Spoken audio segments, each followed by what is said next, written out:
Good day everyone.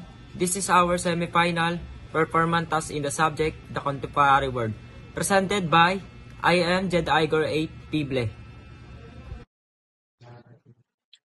I'm Joshua Rafael Esipolito.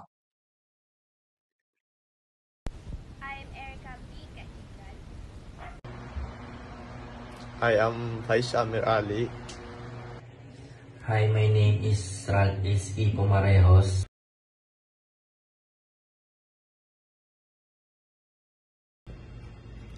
Introduction. Global divides represent the disparities in economic, political, and social aspects between regions, often categorized as developed and developing nations. These divides affect every facet of global interactions, from international trade, human rights, and environmental sustainability. While developed countries enjoy technological advancements, stable governance, and higher living standards, many developing nations struggle with poverty, political instability, and limited access to resources. Bridging these divides is not only a moral imperative but also crucial for fostering global peace, economic growth, and sustainable development. Ang global divides ay tumutukoy sa mga pagkakaiba-iba sa ekonomiya, politika at social na aspeto ng mga rehiyon sa buong mundo. Karaniwan hinahati ito sa dalawang kategorya, ang mga developed o mga maunlad na bansa at ang mga developing o mga umuunlad na bansa. Ang mga pagkakaibang ito ay may mga malalim na epekto sa lahat ng aspeto ng ugnayan ng mga bansa sa buong mundo. Halimbawa, ang kalakalan sa international, ang mga isyu ng karapatang pantao at ang mga pagsisikap sa pangangalaga ng kalikasan ay apektado ng mga pagkakaibang ito. Habang ang mga developed na bansa ay may mga makabagong teknolohiya, matatag na pamahalaan at mas mataas na pamantayan ng pamumuhay, ang maraming developing na bansa ay nahihirapan sa mga isyu ng kahirapan, hindi matatag na pamahalaan, at kakulangan na akses sa mga pangunahing yaman tulad ng edukasyon, kalusugan at mga teknolohiya. Ang mga developed na bansa ay kadalasang mayroong mga resources at kapasidad upang mapanatili ang kanilang pagunlad, habang ang mga developing na bansa ay nahihirapan sa magtagumpay dahil sa mga hadlang na tulad ng kakulangan sa pondo at infrastruktura. While developed countries enjoy technological advancements, stable governance, and higher living standards, many developing nations struggle with issues such as poverty, political instability, and limited access to essential resources like education, healthcare, and technology. Developed nations often have the resources and capacity to sustain their progress, whereas developing nations face significant challenge such as lack of funding and infrastructure. Ang pagtulay sa mga global divides ay hindi lamang isang moral na obligasyon. Mahalaga rin ito upang mapalago ang kapayapaan sa buong mundo.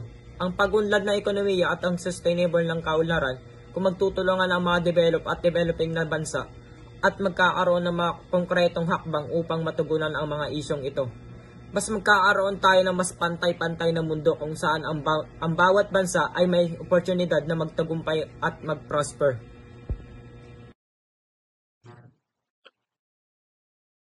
Economic disparities, wealth distribution. Developing nations often rely on exporting raw materials, while developed countries control high-value manufacturing and service industries. This imbalance perpetuates. Ang wealth distribution sa mga developing nations o mahihirap o umuunlad na bansa, karaniwang nakadepende lang sila sa raw materials katulad ng kahoy, mineral at iba pang agriculture product. Sa kabilang banda naman, ang mga developed countries or mayayaman o maunlad na bansa ang may kontrol sa mga industriya na may mataas na halaga tulad ng pagmamanufacture ng mga high-tech na product at pagbibigay ng mga serbisyo tulad ng banking at technology. Dahil dito, nagkakaroon ng hindi balance na kalagayan ng economic. Ang mga developing nations ay kumikita lamang sa maliit na halaga mula sa pagbebenta ng mga raw materials, habang ang mga developed countries naman ay kumikita ng malaki mula sa proseso at pagbenta ng mga finished product na o ng services. Ang ganitong sistema ay nagpapanatili ng poverty cycles o paulit-ulit na kahirapan sa mga mahihirap na bansa dahil hindi sila nakikinabang ng malaki sa global economic.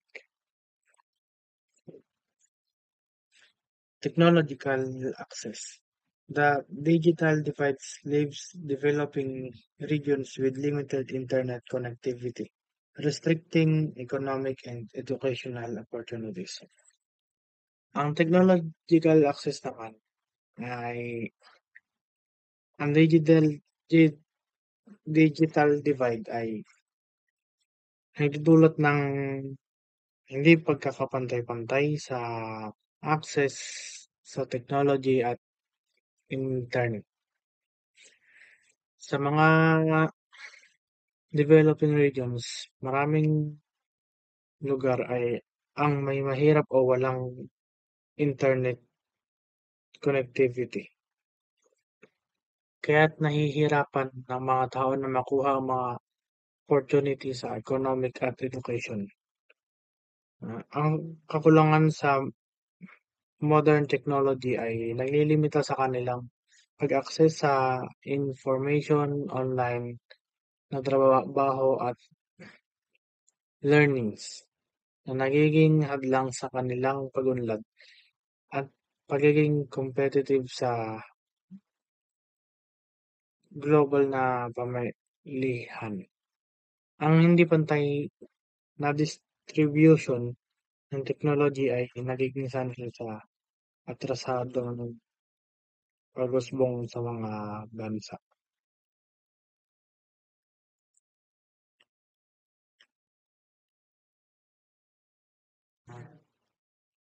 Ang global power dynamics. Institutions like the UN and IMF are often dominated by developed nations, limiting the representation and influence of developing countries.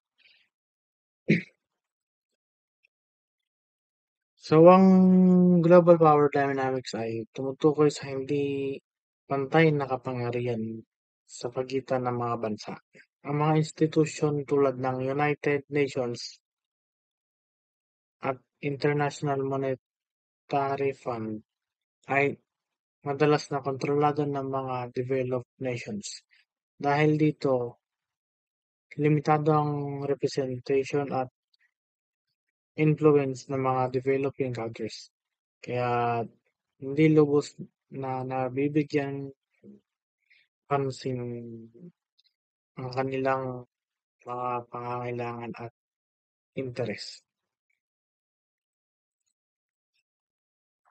Governance challenges. Corruption, instability, and weak institutions in developing nations hinder progress. Ang governance challenges sa mga developing nations ay nakatuon sa mga problema tulad ng corruption, instability, at mahihinang institusyon. Ang mga isyung ito ay nagiging balakid sa maayos na pamamahala, pagpapatupad ng batas at pagbibigay ng mga serbisyong pampubliko na humahadlang sa kanilang tuluyang pag-unlad.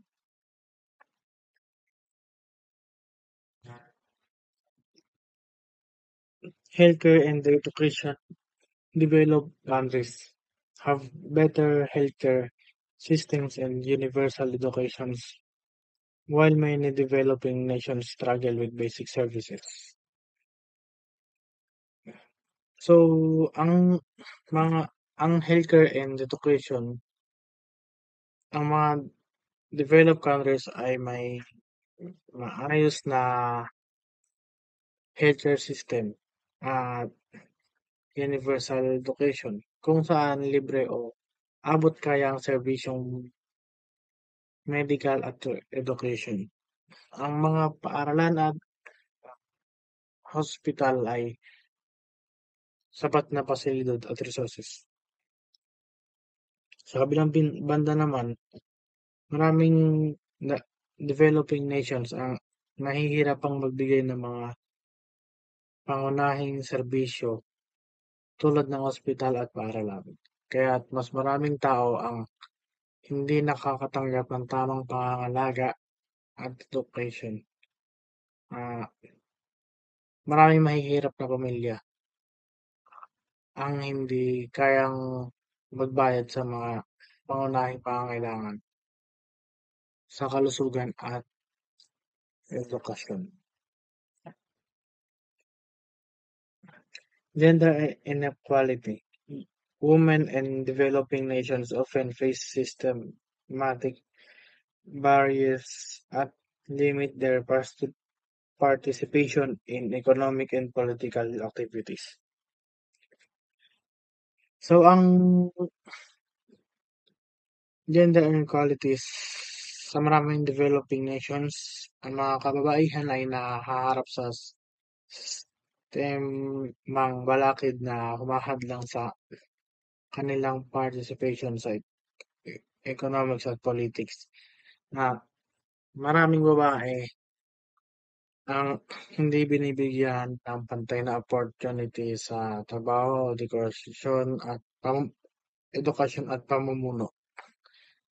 Dahil limitado ang kanilang kakayahang magtagumpay sa buhay, makamit ang mataas na posisyon sa mga industriya at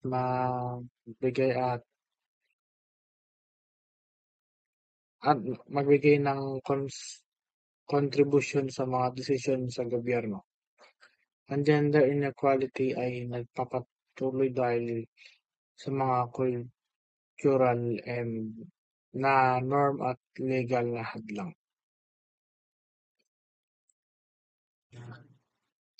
Historical causes: colonialism, exploitation of resources and labor by colonial powers created structural inequalities that persist today.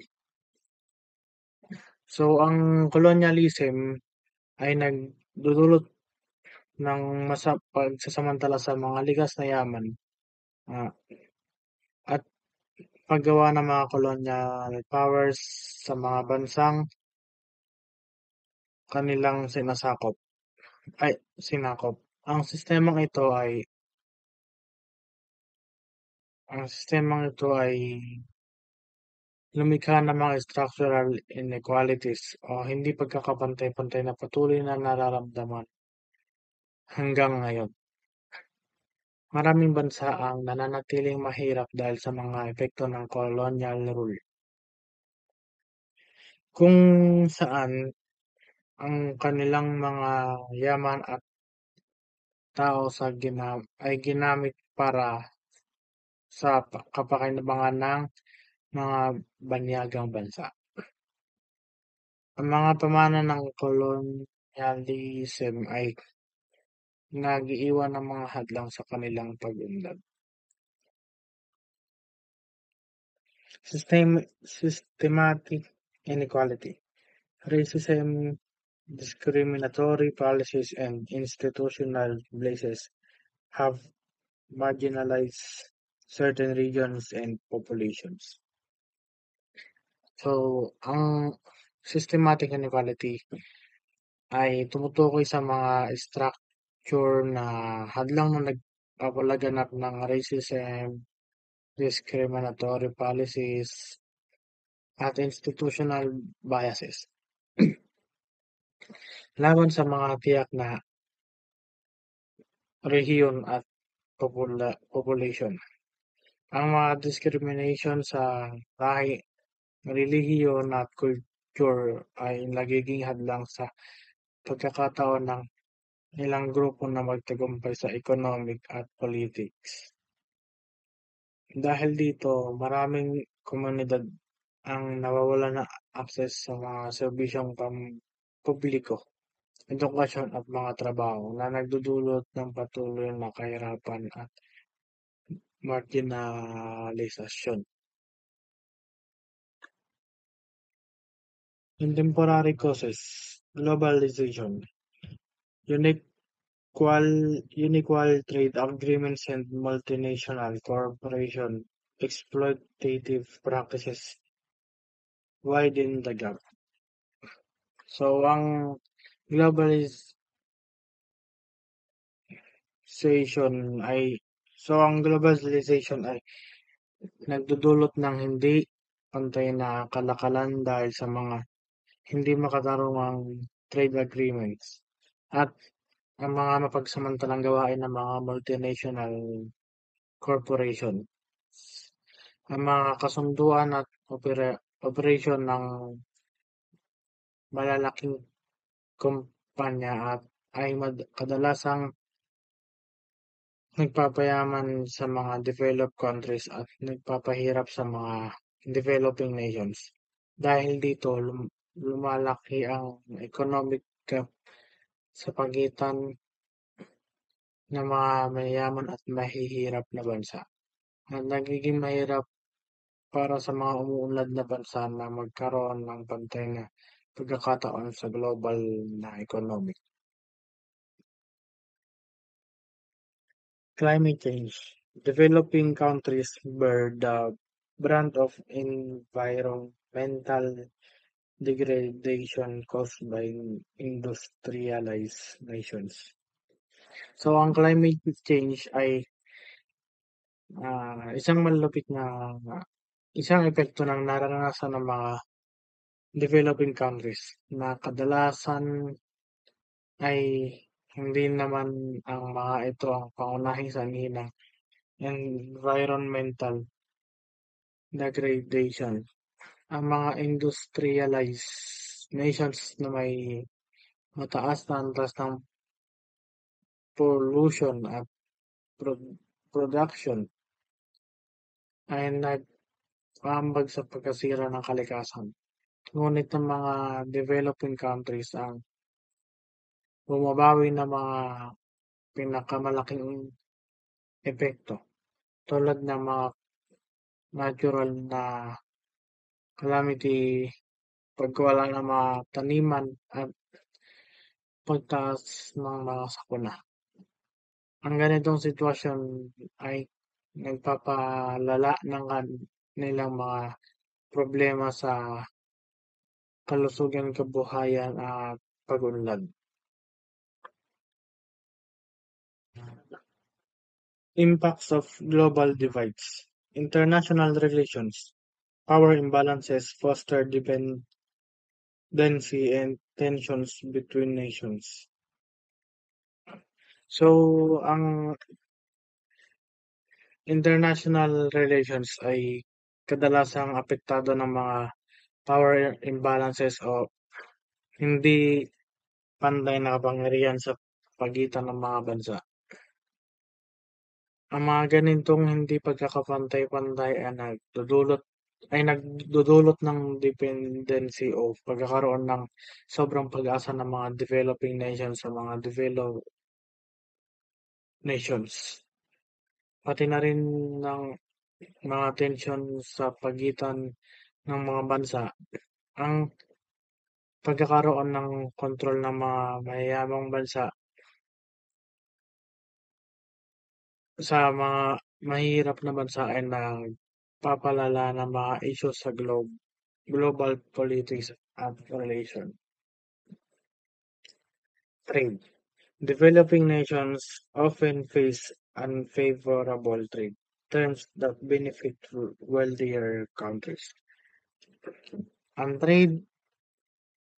mga developing nations ay madalas nakakaranas ng unfavorable trade terms o hindi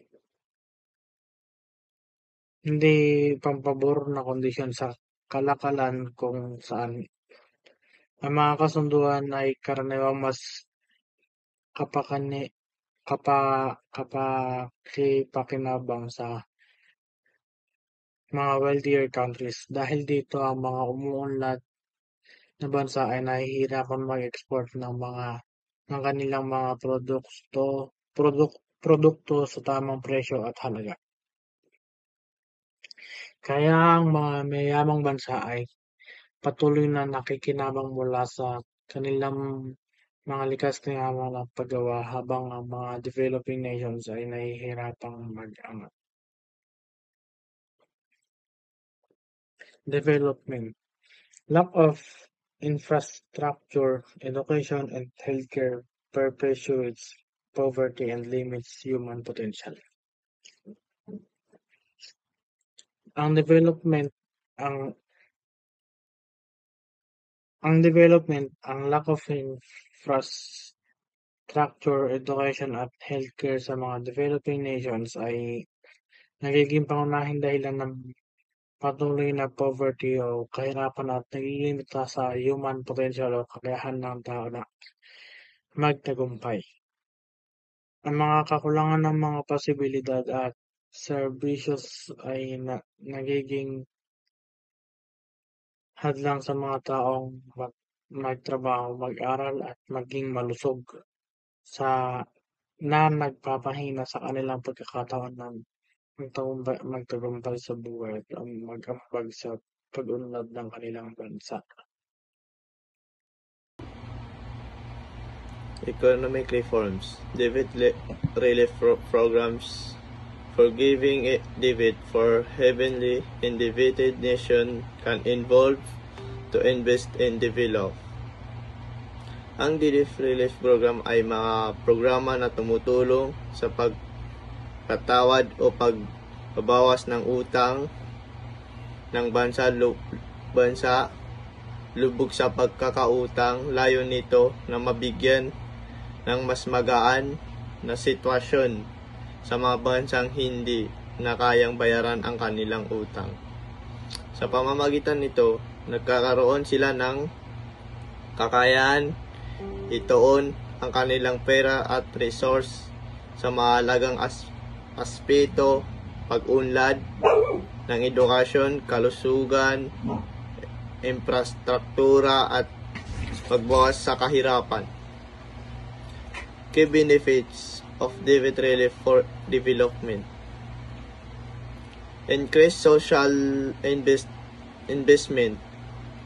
Imbis na ibayad sa utang, magagamit ang pera sa edukasyon, kalusugan at iba pang pangangailangan ng mamamayan. Boosting economic growth. Kapag nabawasan ang utang, nagiging possible para sa gobyerno na mag-invest sa mga proyektong magpapalago sa ekonomiya. Sa madaling salita, ang debt relief ay nagbibigay daan sa mga bansang lubog sa utang upang unti-unting makabangon at maituon ang atensyon sa matagalang pag-unlad. Fair trade agreements. Promote equitable trade policies to ensure developing nation benefit from gold markets. Ang fair trade agreements ay mga kasunduan na naglalayong isulong ang patas at balanseng kalakalan upang may siguro na ang mga umuunlad na bansa ay makikinabang ng pantay mula sa pandaigdig ng merkado. Layunin nitong tagunan ang mga hindi patas sa sistema ng kalakalan na kadalasang pabor sa mamayang bansa at naging sanhi ng pagkalugmok ng mga mahirap na ekonomiya tulad ng key goals of Fair Trade Agreement. Fair pricing. Siguraduhin na babayaran ng tama ang mga producer sa umuunlad ng bansa para sa kanilang mga produkto. Makakatulong upang maiwasan ang pagsamantala at mapanatili ang kanilang kabuhayan. Market access. Tanggalin ang mga hadang tulad ng mataas na buwis, tariffs o quota upang mabigyan ng pantay na laban. Ang mga produkto mula sa muunlad na bansa, pandaigdig merkado. Benefit for developing nation. Economic improvement. Tinutulungan ang maliliit na magsasaka at producer na makakuha ng mga malaking kita na nakatulong sa pagbaba ng kahirapan. Sa madaling salita, ang Fair Trade Agreement ay mahalaga upang bigyan daan ang pantay na pag-unlad ng mga umuunlad na bansa, pamamagitan ng pataas na kalakalan at oportunidad. Infrastructure development. Encourage sustainable invest in energy, transportation, and technology. Ang infrastructure development ay tumutukoy sa paggawa at pagpapabuti ng mga mahalagang sistema tulad ng enerhiya, transportation, at teknolohiya upang suportahan ang ekonomiya at pangangailangan ng lipunan. Ang sustainable investment ay nangangahulugan paggawa ng infrastruktura na hindi lang tumutugon sa kalusugan, pangangailangan, kundi sinisigurado rin maging kapakipakinabang at makalikasan para sa mga susunod na henerasyon. Ito ang example niya. Energy. Ang pag-invest sa renewable energy tulad ng solar, wind, at hydro ay nakakatulong upang mabawasan ang pag-asa sa fossil fuels. Paggamit ng solar farms o wind turbines upang magbigay ng kuryente sa mga lungsod nang hindi nasisira ang kalikasan. Why sustainable infrastructure matters? Economic impact. Nagbigay ng trabaho ang mga proyekto sa infrastruktura habang ginagawa ito at umikayat ng pagmatagalan investment dahil sa mas efficienteng sistema.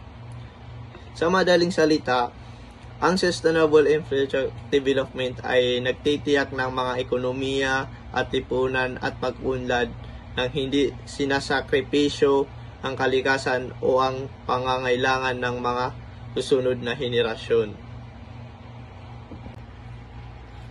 Political improvement. Reform global governance. Increase the representation of developing nations in decision-making bodies like the UN Security Council. Ang reform global governance ay tumutukoy sa pagbabago at pag-ayos ng mga international decision-making bodies tulad ng United States Nation, UN Security Council upang mabigyan ng mas malaking representation ang mga muunlad na bansa. Maraming mga global institution tulad ng UN ay naitatag noong panahon kung saan ang kapangyarihan ay nakatuon lamang sa ilang mayayamang bansa. Kung ma-reform ang mga sistema ito, mas magiging patas at inklusibo ang paggawa ng mga desisyon ng magikinabang ang lahat ng bansa, lalo na ang mga umuunlad. Increase representation for developing nation. Sa mga kasalukuyan international bodies tulad ng UN Security Council, may mga permanent membro tulad ng US, China, Russia na may special na kapangyarihan tulad ng veto power na pwedeng humarang sa mga desisyon. Kung bibigyan ng mga maraming representation ang mga umuunlad na bansa, magiging mas fair ang mga desisyon. Mas makikinabang ang mga bansa ito sa paggawa ng mga patakaran sa global na issue. And equitable decision making na naman, sa kasalukuyan ang mga malalaking mayayamang bansa ay may higit na may impluensya sa paggawa ng mga desisyon. Layunin ng global governance from reform na gawing mas demokratiko ang proseso ng paggawa ng desisyon upang hindi lang ang malalakas na bansa ang may boses, kundi pati na rin ang mga maliliit at umuunlad na bansa. Sa madaling salita, ang reforming global governance ay layuning gawain mas pantay-pantay ang representasyon at mga desisyon sa mga international na platform upang hindi lamang ang malalakas na mayayamang bansa ang mga kontrol sa mga isyong maepekto sa buong mundo. Ang string institution na naman ay supportive initiatives to build transparent and stable governance in development countries. Ang string institution ay tumutukoy sa pagtulong na bumuo ng epektabong, transparent at matatag sa sistema ng pamahalaan sa mga umunlad na bansa.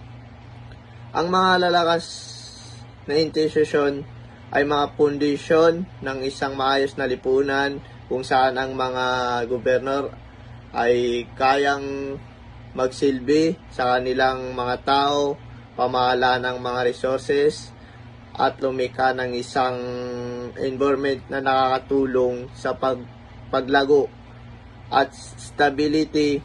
Kapag malakas ang mga institusyon, mas maging epektibo ang isang bansa sa pagharap sa mga hamon at pagpabuti ng serbisyo. Tulad nito, rule of law. Ang rule of ay nangungulugan ang mga batas ay pantay-pantay. Ang pag-apply sa lahat ay pati sa mga opisyal ng gobyerno. Ang pagkakaroon ng malinaw na batas at pagpaparehong mga batas ay nagpapalakas ng tiwala ng mga tao at negosyo. Nakatulong din ito sa pag-akit ng investment dahil ang mga negosyo ay may gusto ang matatag na legal na kapaligiran. Halimbawa, kapag ang mga kontraktora ay legal, may papatupad, mas maraming negosyo ang mag-invest sa bansa. What is important? Sustainability. Kapag ang mga gobyerno ay organisado at epektibo, mas madali nilang mamahalan ang mga resources at matutugunan ang mga hamon sa hinaharap. Sa madaling salita, ang strengthening institution sa mga umuunlad na bansa ay mahalaga upang makabuo ng mga matatag at patas na lipunan. Ito ang magbibigay daan sa pangmatagalan pag-unlad at magsisiguro na ang mga mamamayan ay magkaroon ng mga serbisyo at oportunidad na kailangan nila upang magtagumpay. Social initiatives. Expand access to education and healthcare. Invest in universal education and affordable healthcare system. Ang expanding access to education and healthcare ay tumutukoy sa pagpapalawak ng access ng mga mahalagang serbisyo tulad ng edukasyon at kalusugan para sa lahat. Ano man ang kanilang kalagayan sa buhay, ang pamumuno sa universal education of affordable healthcare sistema ay makakatulong upang mapabuti ang kalidad ng buhay ng mga tao, magsulong ng pag-unlad ng ekonomiya at mag-promote ng pantay-pantay na oportunidad. Ang parehong edukasyon at kalusugan ay mga pangunahing karapatan ng tao, mahalaga sa pagputol ng siklo ng kahirapan. Ano ba ang universal education? Ang pamunan ng universal education ay nangungahulugan, tinitiyak na ang bawat isa ay lalo na ang mga bata mula sa mga mahirap na pamilya ay may access sa di kalidad na education. Ang edukasyon ay mahalaga para sa personal na pag-unlad at diskarteng konektado sa mas mataas na pagkakataon sa trabaho, mas magandang kinikita at pangkalatan, mas mataas na kalidad ng buhay. Binibigyan nito ng kapangyarihan ang mga tao na maging bahagi ng lipunan at ekonomiya, kaya't binabawasan ang mga hindi pagkapantay-pantay sa lipunan. Halimbawa, ang libreng primary at secondary education ay nagsisiguro na ang lahat ng mga bata, anuman ang kanilang kalagayan, ay makapag-aral at matuto ng mga pangunahing kasanayan tulad ng pagbasa at pagsulat. Benefit of expand access to education and healthcare. Number 1, economic growth. Ang isang edukado at malusog na populasyon ay mas produktibo at may kakayahang mag-ambag sa ekonomiya. Ang mga tao ay may edukasyon ay mas maraming pagkakataon sa trabaho, kaya mas mataas ang kanilang kita at maraming buwis ang nakakolekta ng gobyerno. Ang pamumunuan sa kalusugan ay nakatulong upang mabawasan ang pagkawala sa productivity dahil sa sakit, kahit ang mga tao ay makapagtrabaho ng mas matagal at mas epektibo. Number 2, social equity. Ang pagpapalawak ng access sa edukasyon at kalusugan ay tumutulong upang mabawasan ang inequality kapag lahat ay may pantay-pantay na pagkakataon sa mga serbisyo ito, nababawasan ang agwat sa pagitan ng mayayaman at mahirap. At naibibigay ang bawat isa sa mas maraming oportunidad. Nakatulong ito sa pagpapalakas ng social cohesion at pag-aalis ng kahirapan, kaya't nagiging mas makatarungan ang lipunan. Bakit ba mahalaga to? Ang pagpapalaki ng access sa education ay kalusugan ay mahalaga dahil parehong ito ay fundamental sa pagbuo ng mas masaya, matatag at masagana na lipunan. Ang edukasyon at kalusugan ay may diskarteng ugnayan sa pagbawas ng kahirapan, pag-unlad ng ekonomiya at panlipunang katatagan. Kapag ang mga tao ay malusog at edukado, mas magagawa nilang mapabuti ang kanilang buhay at makatulong sa paglago ng kanilang komunidad. Ang pamuhunan sa edukasyon at kalusugan ay hindi lamang nakinabang ang mga individual, kundi pati na rin ang buong bansa. Sa madaling salita, ang pamumuhunan sa universal education of affordable healthcare system ay napakahalaga para sa pangmatagalang pag-unlad ng isang bansa.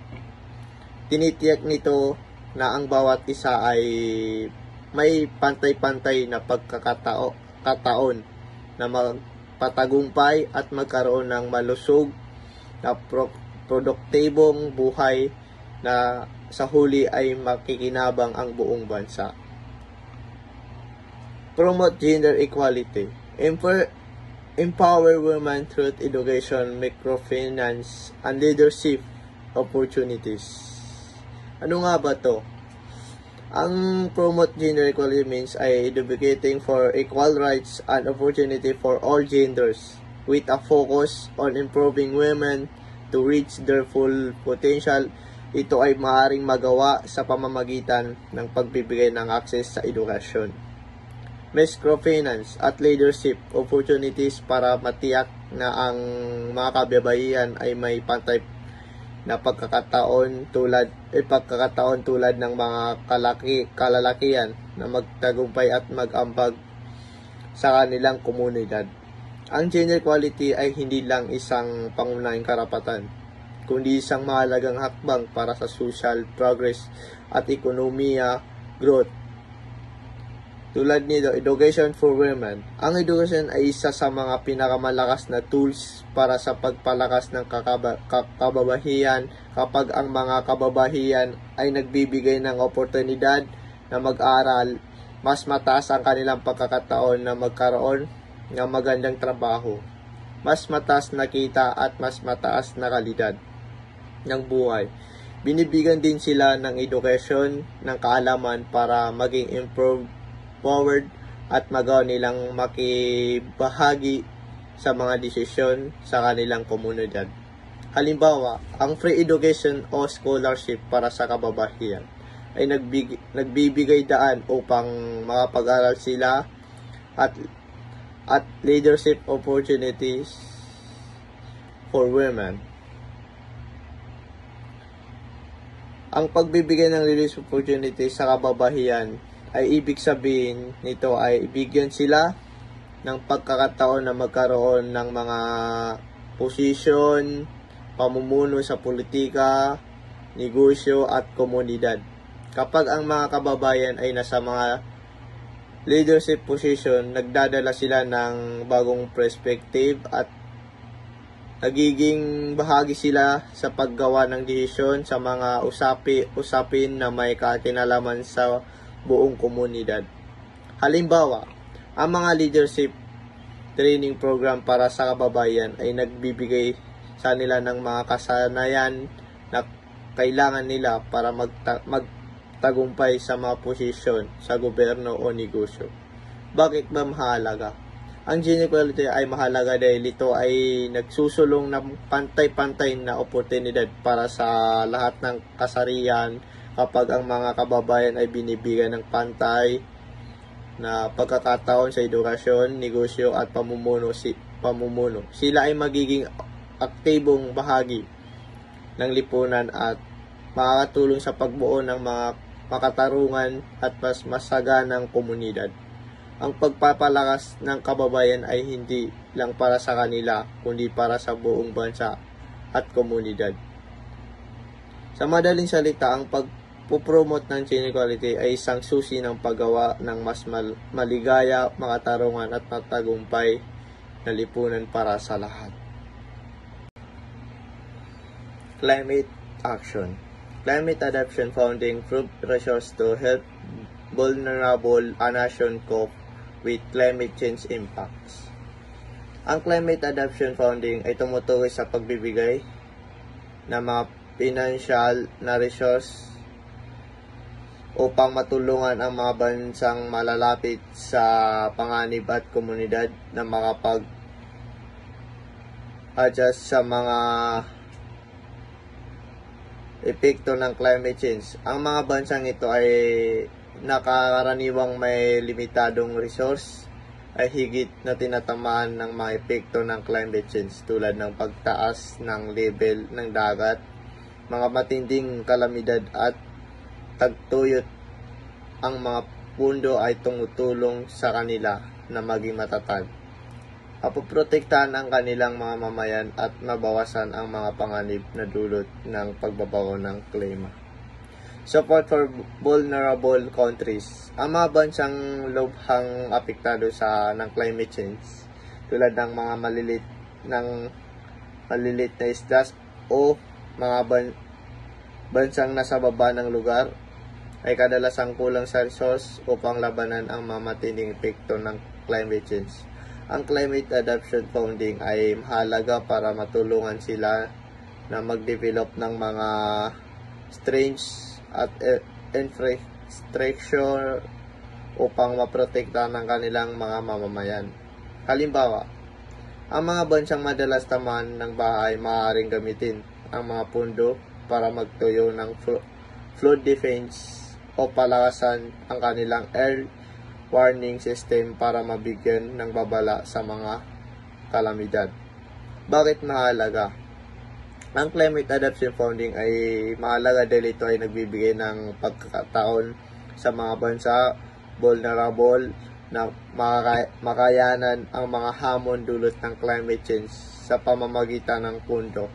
Magkakaroon sila ng kakayahan na magplano at magpatupad ng mga solusyon upang mag-adapt sa mga epekto ng pagbabago ng klima.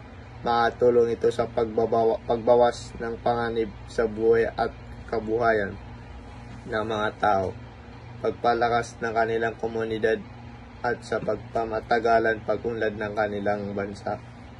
Sa madaling salita, ang Climate Adaptation Funding ay isang mahalagang hakbang upang matulungan ang mga bansang hindi kaya mag-adjust mag-isa sa mga epekto ng climate change at magbigay ng mas magandang buhay para sa lahat. Ang global environmental policies ay enforce regulation that hold industrial nation accountable for emissions. Ang global environmental policies ay mga international na kasunduan at regulasyon na naglalayong protektahan ang kalikasan sa pamamagitan ng pamamahala at pagbabawas ng mga negatibong epekto ng mga aktibidad ng tao, lalo na yung mga nag-aambag sa pagbabago ng klima at pollution. Isa sa mga pangunahing bahagi ng mga pulisya na ito ay mga pagpapataw ng pananagutan sa mga industrialisadong bansa para sa kanilang mga emission dahil sila ang pinakamalaking nag-aambag sa global greenhouse gas emission dulot ng kanilang mga industriya at consumption ng enerhiya. Ang pagpapatupad ng mga regulasyon upang tiyakin ang mga bansang ito ay tumatanggap ng responsibilidad sa kanilang epekto sa kapaligiran at mahalaga upang mapigilan ang pagbabago ng klima at maprotektahan ng mga ekosistema. Example, enforcing regulation for industrialized nation. Ang mga industrialisadong bansa ay may malakong bahagi sa pagtaas ng mga greenhouse gas emission na nagdudulot ng climate change. Kaya naman mahalaga na magkaroon ng pulisya at regulasyon na magpapatupad sa mga bansa. Ito upang bawasan ang kanilang emission. Halimbawa, ang mga bansa tulad ng Estados Unidos, China at mga bansang nasa European Union ay kailangan magtulungan at maglagay ng mga regulation upang matiyak na binabawasan nila ang kanilang emission at nagtutulungan ng mga hakbang para sa sustainable development. Establishing clear global standards.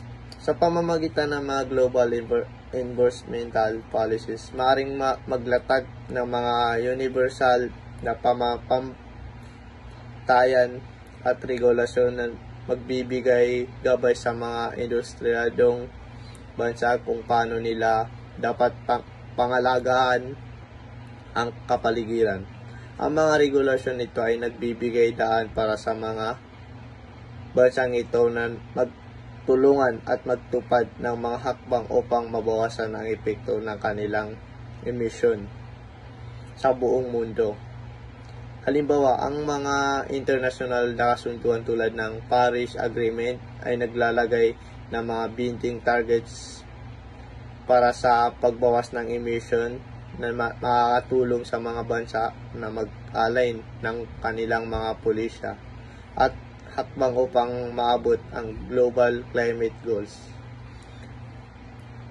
Bakit mahalaga ang pagpapatupad ng mga global environmental policies na nagpapatanggap ng pananagutan sa mga industriyadong bansa para sa kanilang emission ay critical upang matamo ang mga global climate change.